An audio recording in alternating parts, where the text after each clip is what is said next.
thought I put a comment there. Anyway, not a problem. Yeah. Okay, yeah, there is my website is underneath, and the link, it's also on my profile. Okay, I'm not going to mess with that again. I just want to focus on you. And I was thinking about when I first got into the process of losing weight and what worked for me. What was the first thing that made like the biggest difference for me? And it was one small thing.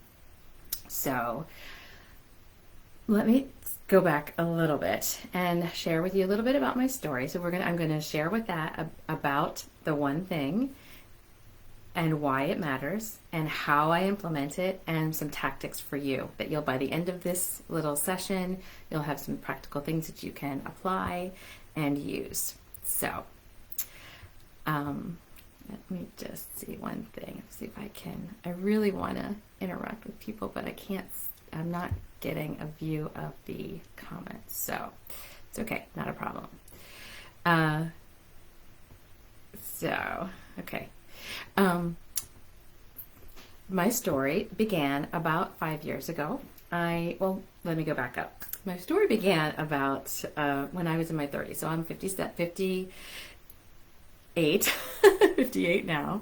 And when I was in my mid 30s, I lost weight for the first time using Weight Watchers. Isn't that what we all do? I went to Weight Watchers and I ended up dropping 60 pounds, which was fine.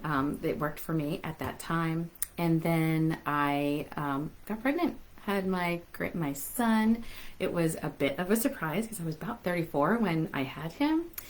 And so after being at my highest weight in my mid 30s, I got pregnant, kept it off for just a very, like maybe a day or two, and then got pregnant right away, and then regained my weight back slowly but surely, crept up and up and up into my 50s.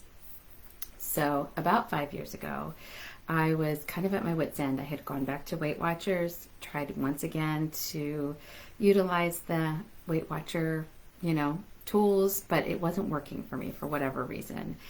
And ready to give up, kind of devastated, feeling like, you know what, if you Google weight loss after 50, we're pretty much forget about it, right? So if you ever do that, even today, you can Google it. So I just thought, this is it. I'm just going to be overweight my entire life. I was kind of creeping back up to the 200s. And I also have Hashimoto's thyroid disease. So postmenopausal thyroid issues. I was like, that's it. Why bother? And then I found a life coach, Corinne Crabtree. I had heard her speak on her podcast, and I thought, she has some weight loss tools that I implemented. By the way, I use weight loss tools and mindset tools in what I do. So she shared about her weight loss tools, and I thought, well, maybe let's see what I could do. So when she shared about what she did, I implemented them, and then I've been at my goal weight for the last 3 years, which is far surpassed my initial 60 pounds. So I've actually been 80 pounds down from my highest weight. And when I say I was overweight my entire adult life, so basically from like my late teens till 55, I was carrying around probably 50 or 60 or 70 or 80 extra pounds.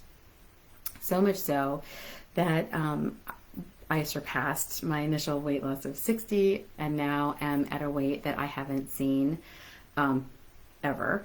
I was, just to give you an indication, when I was 25 and I got married back in 1990, I was 30 pounds heavier than I am today. So that's kind of like when I say my entire adult life, I've never been this small. So just to give you all hope that it is possible for you. So what I want to talk about today is the very first thing that I got started with, and that is water. So one of the things that Corinne encourages us to do, she had a couple different things, and water is one of them. So the first thing, she was like, well, you can write down your food and track it and evaluate your food. And I was like, no, I wasn't on board with that yet. The other one of her weight loss tools was to just check and see if you're hungry and check and see if you've had enough. Like this thing called a hunger scale, to decide whether or not you're hungry or not, like physically hungry. And I thought, I have no idea. I don't trust my body. I'm that was a hard pass also, because up until that point, I only relied on Weight Watchers, which gave me a calorie range, which in the form of points. So I had tried Weight Watchers. I had tried some other diets, South Beach diet, high carb, low fat, high fat, and none of them seemed to work. And I was at a point where I completely did not trust my body. Her other basic concept is to get extra sleep. And I was like, well, whatever, I don't know. So what I came to the conclusion with was, I do not trust my body to know if I'm hungry or not. I am not going to be writing things down. That just seems like way too much work. And who knows if I can get enough sleep. I still, to this day, I'm still working on that one, right? So I thought, well, okay, if there's going to be one thing that I'm going to start with, it's going to be water. So I challenged myself to increase my water intake. And so what I want to encourage you, if you haven't considered this yet, to at least consider the possibility that increasing your water intake could really help spur your weight loss. And for me, it did. So what I'm going to share with you today are some things, and I'm pretty sure they're going to be backwards. I apologize ahead of time. And because they look right for me, if they are backwards, if somebody is in the chat, like I said, I can't see anybody. Oh, there we are. Oh, hey. Oh, if anyone can't hear me, let me know. I'm just noticing the chat. It's kind of way down there. And so I either have to like delete myself and then I can't see. So there's Sandra. Hey, Sandra. All right. Let me know if you can't hear me.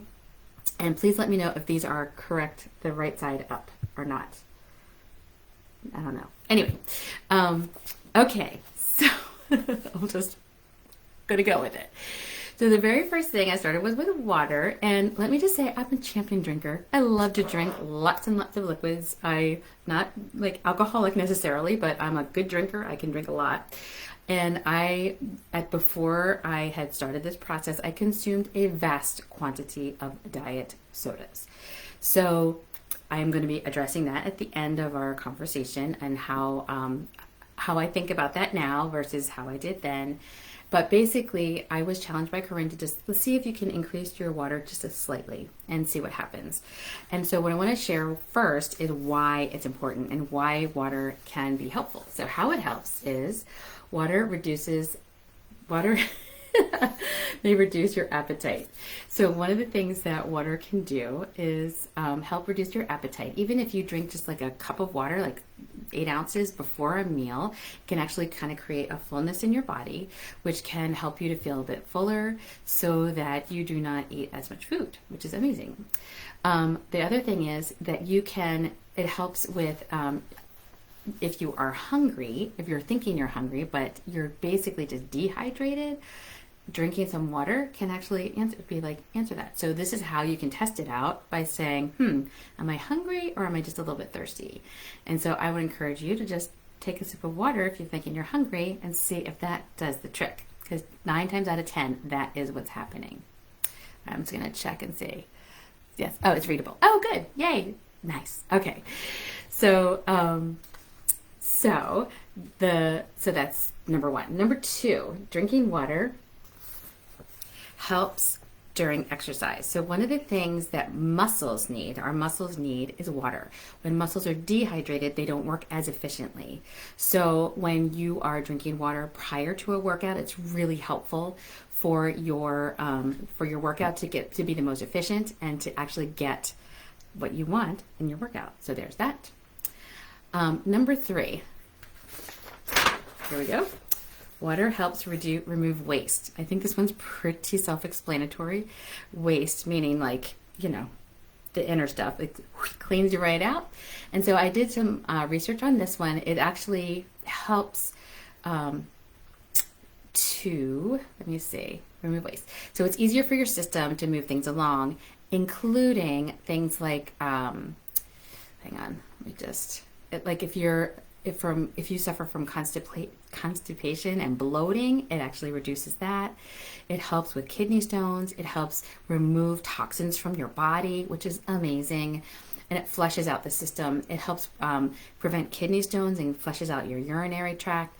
So it's super helpful for things like that. I'm sorry, I'm lopsided. But I'm holding these up in case you wanted to do a screenshot or something like that. So the fourth thing is it helps your body to burn fat. So that is so fun, right? So who knew? Just drinking water can help you burn fat. That's amazing.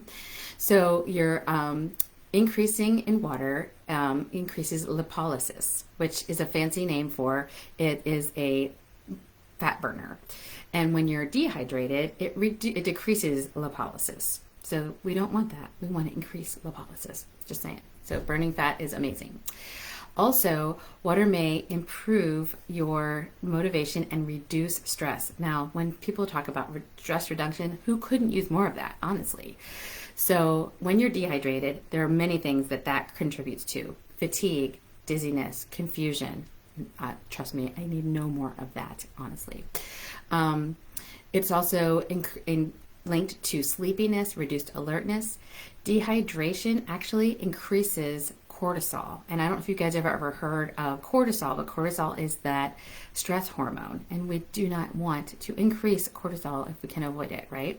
So dehydration also can affect your motivation to exercise, as well as help you to make better, or being hydrated helps you to make better food choices. Dehydrated, not so much, right? So there's that. So fun. Okay, next. Water helps keep, sorry, I'm like, I'll try to hold this still. Water helps keep your skin bright. So see, look. I mean, of course it's the light and I'm sweaty, but it actually does help keep your skin moisturized, as well as an increased elasticity. And as we age, I'm just saying, as a 58-year-old woman, almost 59, we could use all the elasticity we can get, right? So it's awesome for that. Also, water boosts your brain power, which is amazing. I didn't realize this, but basically your brain is composed, 73% of the brain is water. And so even a reduction of about 2% can actually affect your performance in attention, cognitive functions, physical movement, and memory. And let me just say, I'm one that has issues with memory as it is. I don't need any more help in that area, or more pressure in that area. This one was interesting, and again, if you are curious about any of these, I did find them on Google, but I wanted to share with you some of the actual scientific reasons, and then I'm going to share with you some of my practical tools and tips that I use with water. So dehydration actually regulates blood pressure, and I never considered this, but basically blood is composed of, yes, water. So when we drink more water, or when we have less water, the blood is more thick and viscous, and so that actually makes it tougher to flow to where the body needs it, and can affect to increasing stress, and it places extra stress on your heart. So I thought that was really so helpful to know about that. So lastly, I want to address this issue, and that is water can reduce your overall liquid calorie intake. So for some of you, if you like sugary drinks, full sugar drinks or sodas, that's like kind of an obvious, okay, if you can just maybe reduce those just a little bit and increase water, that would already get you fewer calories in your system, right? So that's amazing. For those of you who love diet sodas, and that was me, I drank about 4 of the 24-ounce diet caffeine-free sodas a day.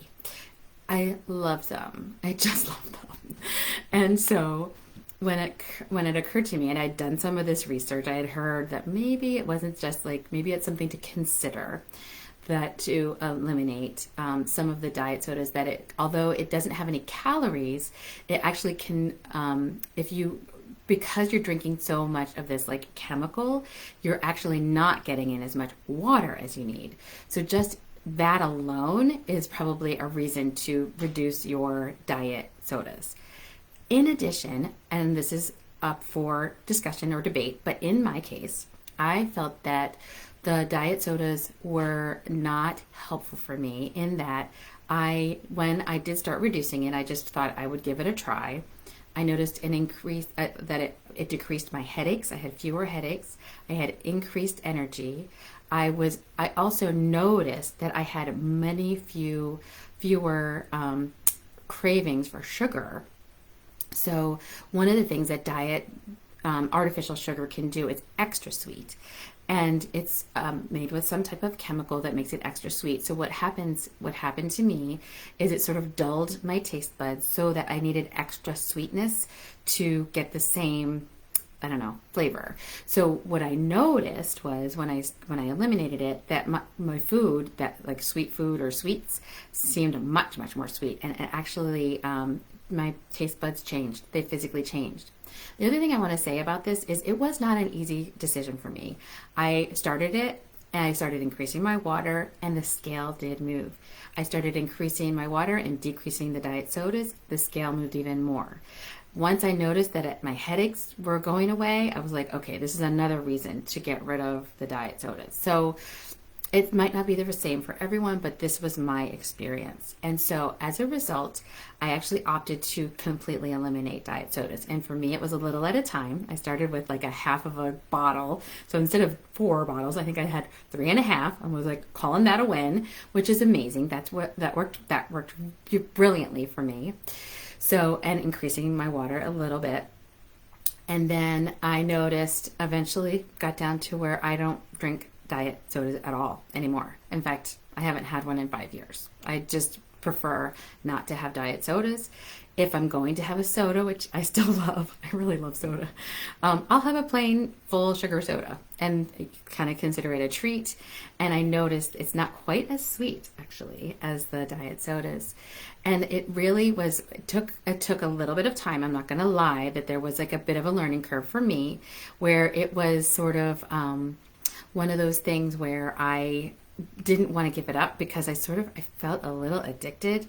And how I know this is because I would have urges for it and the urges would not quite satisfy. And the truth is I did not want to be like considered a slave. I wanted to have agency over anything that was external for me. So that's all for that portion. And let me just check and see if there's any questions. If there's anybody else has questions. Nope. All right. If not, please consider asking questions at the end. I have a couple little more things to go through. And then if you have any questions, you can ask. All right. So tactically, how much water should you drink? And how do you know if you're drinking enough? I have the answer for you. So basically, each day, scientifically, they say each day you should try to aim for, oh my God, it's backwards. Aim for about half your body weight in ounces of water. So in my case, I just have opted for 64 ounces. That's a little less than half of my body weight. But what I decided was that's about what I could handle. And I've started with that amount and I've kept it all these years, about 5 years ago. You also get water. I drink coffee every day. I drink black coffee every morning. So that counts. I don't count that as part of my water. Anytime I have like a seltzer or anything that I don't count as my water. And water is in food as well. So I think I'm good. Like in other words, like with that 64 ounces, I think that's very doable and reasonable.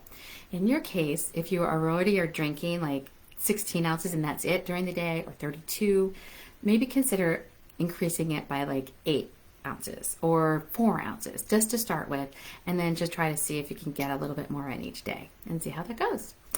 So one of the other things that I love to share is how and how you know, sorry, let me back up. How you know you're drinking the right amount is you can measure it, which I do. And the other way to notice if you're drinking enough is check your urine. If your urine is darker than this Post-it note, if it's like a little bit brown or very deep yellow, that means it's possible that you are dehydrated. If it's like the color of this Post-it note or lighter, then you know you're right on target and you're doing okay. And you don't even have to count it. You can just kind of just look in the pot when you're done. So I know, kind of a little gross, but it's really helpful. So the other thing that I love to do is try to make it easy to track. So for those of you, so here's how I do it. I'll share with you this is how I track water.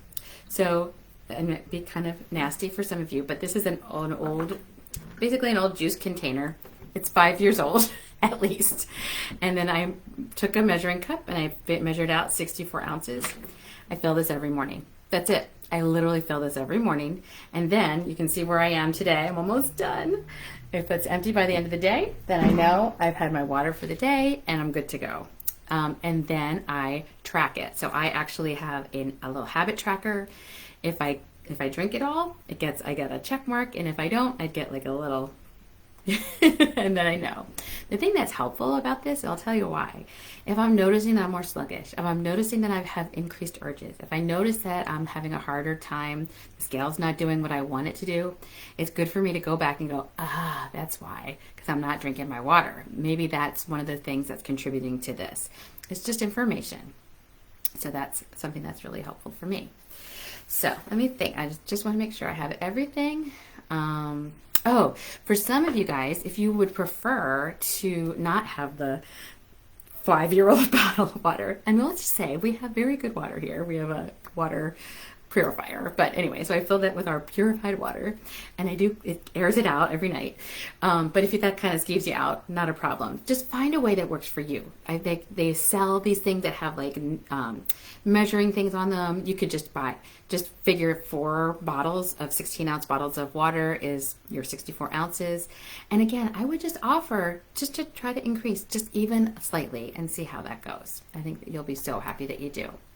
So the upshot of water and weight loss is that science does prove that water does help with weight loss. It's amazing. And it sounds like kind of a boring subject, like, oh, come on, it really makes that big of a difference? In my case, it did. I had been trying for years to lose weight. And when I say years, I mean it had been a long time that I was being frustrated and feeling like ready to give up.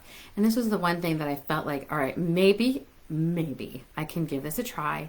And I was willing to give it a whirl, and it did make a big difference as it got the scale moving. Once the scale got moving, then I was willing to try some other things. And those are what I'm going to talk about next week. I have some other things I want to share with you. So for those of you who are interested in one-on-one coaching, I coach one-on-one with my clients. So when I first was losing weight, I think I skipped this part. I meant to say that I joined a program. So I joined a coaching program, and it was great. It was great for me. It was a big group program, but it was not individualized attention. The thing that I can give you is individualized, confidential attention. We can work on some of your progress. I would say it took about 2 years for me to lose all my weight and using all the first with the weight loss tools. And then eventually I joined the program to learn some of the mindset tools, because my concern was, even though I was losing, I definitely did not want to gain it back. And I am confident that that is not going to happen because of some of the mindset tools that I have learned. In fact, learned and loved so much that I ended up getting certified as a life coach. So I want to help you. If you're interested in losing some weight and want to hear more about me, I have in the comments below, I put my website. On the website is a calendar. You can just schedule for a free, no obligation consultation. I would love to chat with you. I do it over the phone, so we don't even have to actually meet in person, but we can kind of get an idea if I'm your girl and if I would be helpful for you. The thing that I like about it is with one-on-one, I can get you to your goals faster than I did for me, because it's going to be individualized, targeted attention. I know so much more than I did when I first started, so I've kind of paved the way for you and made it a lot easier. So that is all I have. Let me just see if there's any questions down below. So let's see. I think that's it. Okay, guys. Well, everyone, it was so lovely to hang out with you for a little bit. I will be here next Wednesday at 6 p.m. Eastern Standard Time. If you are available, I would love to chat with you. Great to see everyone. Take care. Bye.